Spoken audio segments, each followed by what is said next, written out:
So with the $10,000 in my savings account, I decided to go with a more moderately aggressive approach. I invested 40.94% into stocks, and the other 59.06% I put into a savings account. I decided to invest in 3 different stocks. The first stock I invested in was Johnson & Johnson. I invested 9.6% of my savings into this stock, and I chose this stock because this company has been around for a while and they have a variety of products, so the company doesn't seem to be going away anytime soon. The other stock I invested in was Apple Incorporated, and I used 9.8% of my savings for this stock. I chose Apple because it's a company that is growing and will continue to grow because people will continue to purchase their products to stay up to date with the trends. For example, people will continue to buy AirPods and their new phones if they see people like celebrities purchasing these items.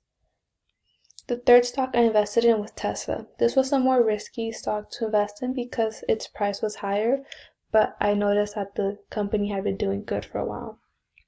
I put my savings into a Nationwide savings account because from the banks that I saw that Nationwide was the one with the highest interest rate.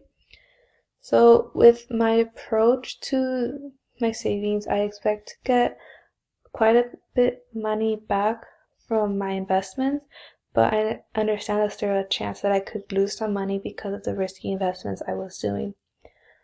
Now, some advice I would give anyone starting to invest in stocks is to do more research than what they see on the screen when they search up the stocks.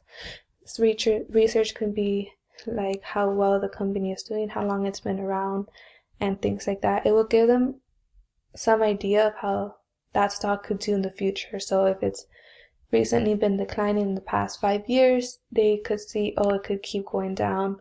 But if it's been doing good in those past 5 years, they could see, I could probably make more money from it.